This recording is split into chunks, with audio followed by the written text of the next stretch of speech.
Hi, it's Paul, Southern Front Porch family. Good to have you here again. I guess this is the Friday the 13th of November. I hope all is not too strange for you today. Hope you're doing okay. I just wanted to say hey and let you know that Brad and I are going to be coming forward this weekend with producing a kind of a summary film of what we did and what we accomplished and what we felt about our visit in Alabama. And as some of you all know, we're planning on moving there in the upcoming spring, sometime late spring. And this is too small, and I don't like it. Okay, there we go. There we go. That's better. Bring Paul into a more important focus. Anyway, this is 2020. This was going to be a strange year for almost everything, isn't it? Well, I had my strange date today for the 13th of November on a Friday. About 4 years ago, I had a crown and a fixed bridge, which was supposed to support the crown that I had in front of it, and this whole cockeyed thing was put together by a doctor who shouldn't have done this at all, because it was all wrong from the concept and it was wrong from the very beginning. Anyway, he went ahead and did this work, and I complained pretty much from the first time that these teeth were installed that it felt crappy. I didn't like it because the top of the tooth was supported by the back tooth, so I couldn't get dental floss in there, and you had to clean it in a peculiar pick form, little mini brushes. Well, I didn't like that, guys. I mean, it was really lousy. This all culminated, I guess, about maybe 3 or 4 weeks ago. I went to the doctor for the purpose of having her reinstall the crown that fell off the back tooth, and I said, hey, I've been carrying this around the car for a while. Because of COVID, I haven't gone to the dentist yet this year. Shame on me, I know. But it did get infected. She gave me a week of antibiotics, and she took some x-rays, and I found out when I finally got through to her a couple of days ago. She said, that tooth that you had that was in front of the crown that I glued back on for you, that teeth's got to come out. It's a bad tooth. I said, well, I thought you were going to just attach them together and you were just going to fill it in. Well, the damn thing basically... it was tooth number 14. I never really knew that I have to be so specific. But tooth number 14, when we were up in Alabama, the whole damn thing started to cave in on me. One wall of the tooth broke when I was brushing my teeth one evening. The next couple of days later, I was just poking around with my little plastic brush that you're supposed to do to get in kind of teeth that you can't get in from the top. And... the whole wall caved in, so I had this sharp shell of a tooth in front of the tooth now recrowned. Ta-da! And I couldn't really say that I was feeling any better. I mean, it didn't hurt so much. Maybe the pressure that the top crappy part came off was actually something that allowed me to have a better, maybe less pressure on the nerve, but that horrible feeling that I had in this whole area, which was all kind of feeling like some, it was a dull ache, but when I touched it, it always hurt, and it shouldn't hurt there. It was way into the jaw. Well, anyway, I went to this Dr. Cunningham. I had never been to her before. She seems competent. And she went ahead and this morning at 9 a.m. I finally got an appointment for her, and she started to extricate this tooth from its cocoon of a jaw. And she said, oh, well, half of that root was already taken off.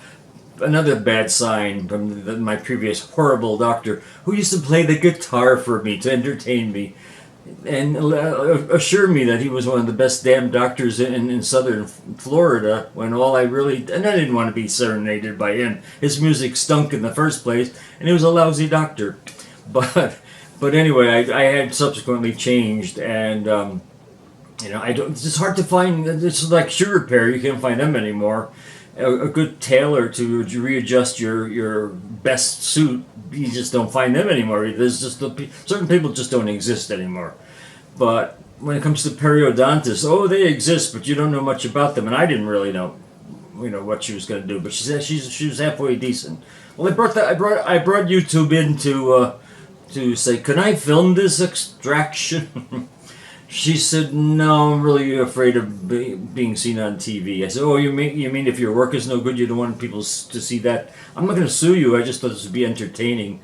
So, yeah, the camera went back in its holster, and I just let her work on me.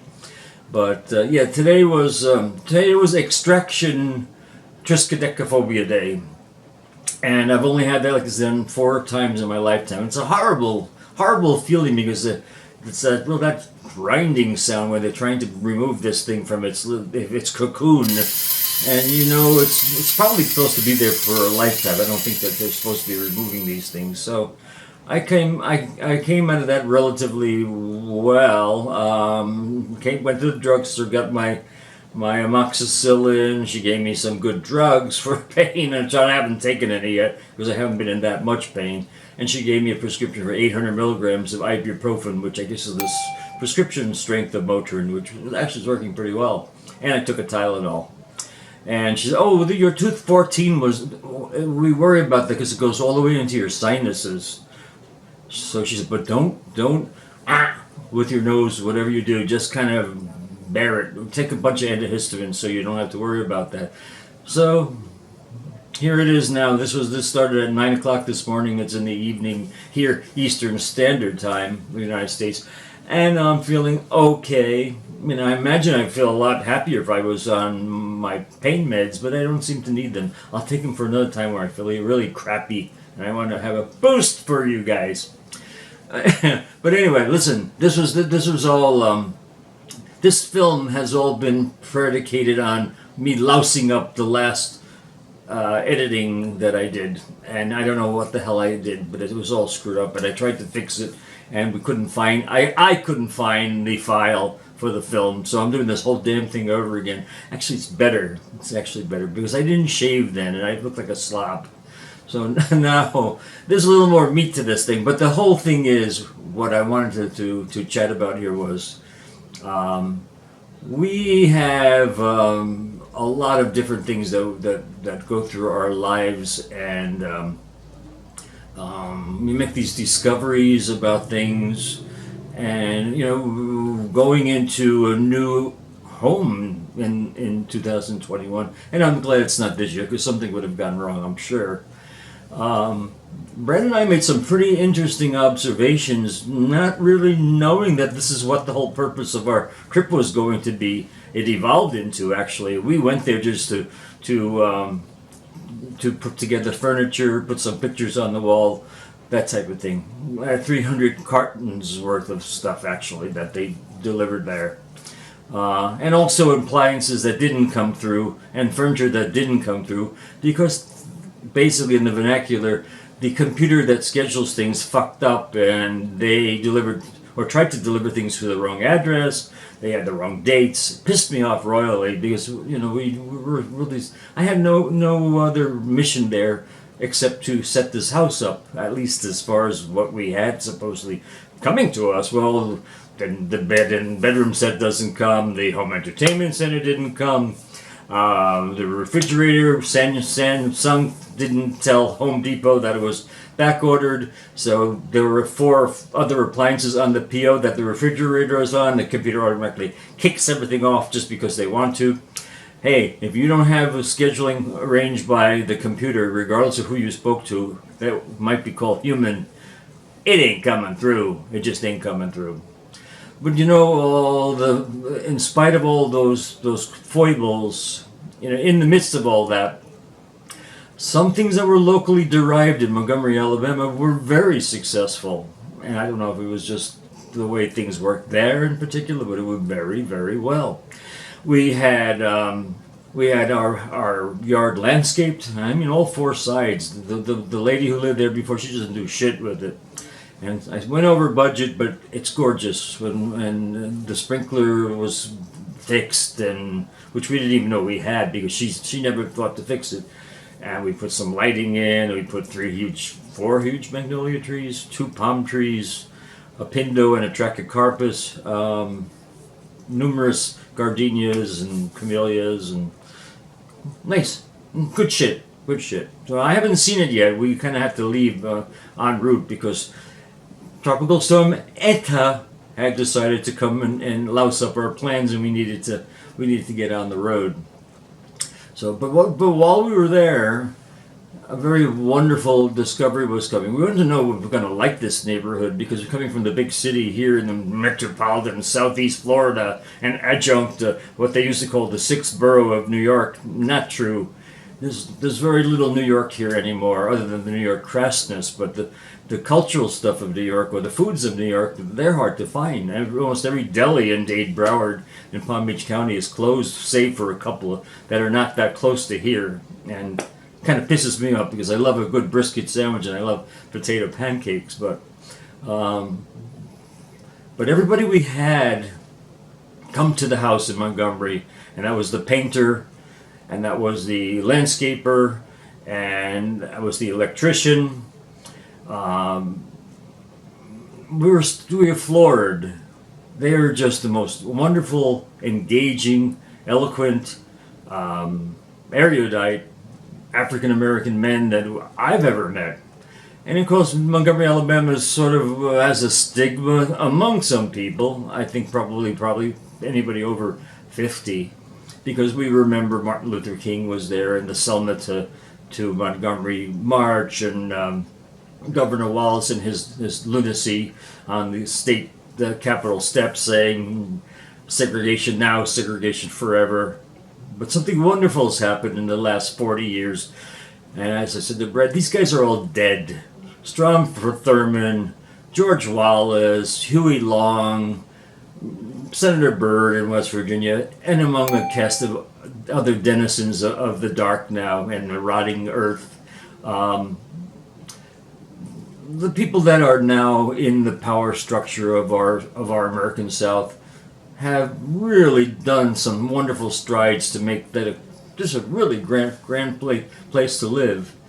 And like I said, the gentleman who came to did service in our house, they engaged us in conversation about everything. They asked for how we were doing. They were fascinated about anybody living in Miami because they know it's such a crazy place. And they were really charming. Absolutely, almost charmed the pants off me, which I don't know if I want that to happen, but hey, that's the kind of feelings it was. It was really, really warm and really wonderful. So, what am I saying about all this? Forget about your stereotypes from either television, old newsreels, documentaries, high school history books, whatever you get your information from, because the South is not the South that you know. Alabama had a stigma of being incredibly out of touch with a very advanced American society. That's yet to be seen to me. But leave your stereotypes at home because they're wrong. And the big cities of the Northeast and the West and Miami, which had a pretty long history of being kind of a bastion for Southern black life back in the 40s and 50s, had regressed tremendously over the subsequent 40 years. With the Liberty City riots and the outroar over Arthur McDuffie, and if you want to go into another ethnic group, the maelstrom of behavioral histrionics that went with Ilian coming from Cuba, and Janet Reno and her DEA people coming and stealing him away at 4 a.m. So Miami is more backward than Montgomery. And that was a lesson for me because I really think that I learned something wonderful. I was languishing here these last few years because this place doesn't change. except it adds more and more people, more and more shopping centers, more and more roads that bore you, and more flat stuff laid out like a carpet over the former Everglades. But the mines in this town are so small, and then you have to admit it. If you really speak to a person in South Florida in the supermarket, your waitress or waiter in the restaurant, service station, you name it. Well, first of all, they might not even speak English anymore, but if they do, they're surly. And they probably have reasons to be surly because they've been treated not so nice by people that have come in to visit, and had services performed. But in Montgomery, what we found was that everybody was at the very least cordial and pleasant, but more than that, most people were effusive and really welcomed us to town, really made us feel great, and I think we made some friends. So there's a lot of stuff that you have to plow through the shit in life to get to the reality.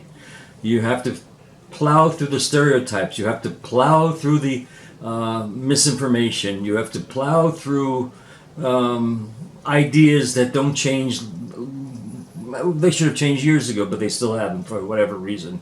You have to plow through the family traditions of ignorance, which still go on, obviously.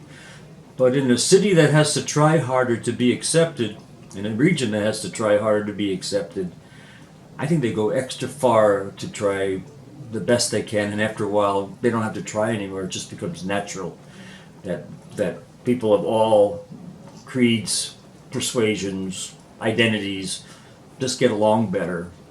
I might say that several of the black Americans that I had the pleasure of working with were gay black Americans, and nice looking gay black Americans. And I would have never even considered, them to be anything but maybe what RuPaul portrayed them. RuPaul does a great campiness, but these guys were just like me. They used Lifebuoy and they sweated and they had stubble and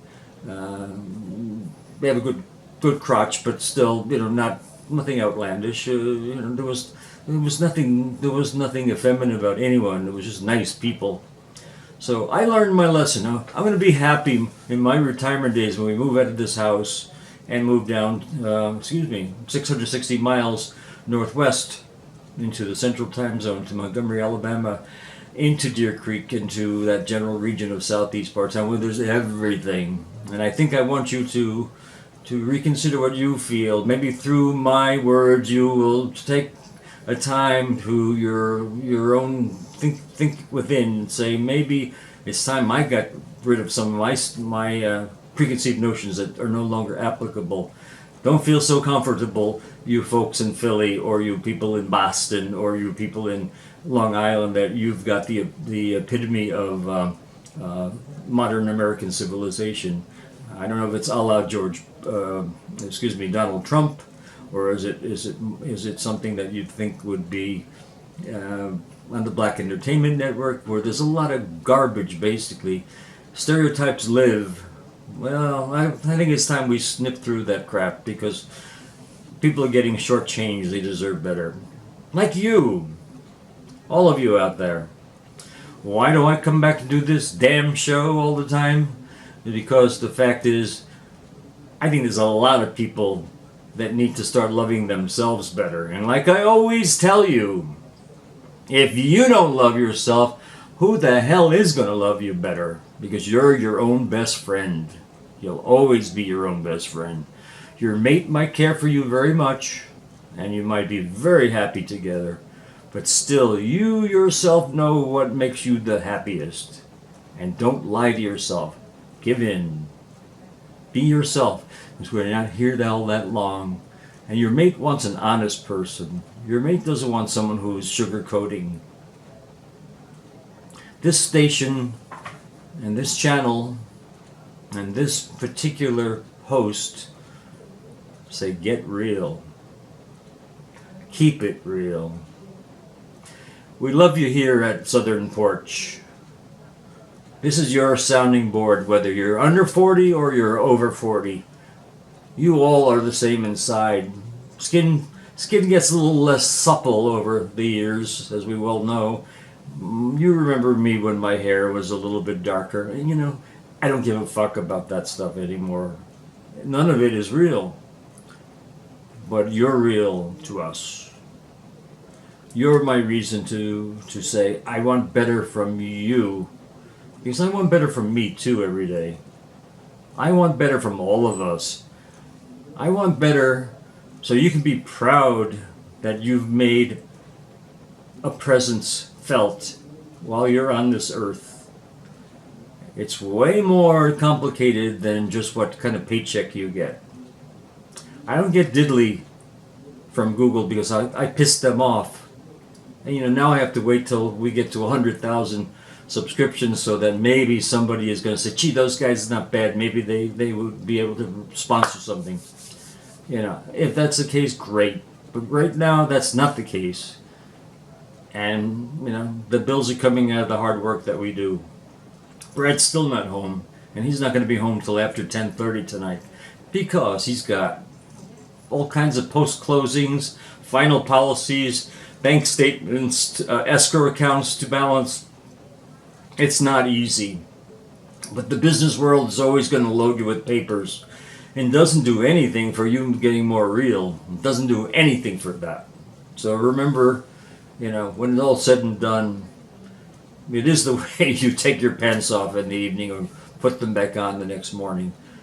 Look at yourself in the mirror and say, I love me. And I'm pretty damn good shit. And if they don't love me out there, at least I know I've got one person who will. Hey guys, bye. I want you back here again this next session at the Southern Front Porch. I think you're going to have a great time. I love entertaining you. Brad loves entertaining you. You're our raison d'etre. And remember, like I always say, in the beginning this time, but now because I fucked up, you can hear it at the end. Hello again, here's my best to you. Are your skies all gray? I'll make them blue. Take my hand and come along. Hello, hello again. Hello, my friends. Hello again. Come along. Hello again. Bye-bye now. Have a great weekend, y'all. And get ready for the big madness of 2 months of Black Friday. Can you believe such a thing? I believe it. Anyway, take care. We love you. Bye-bye.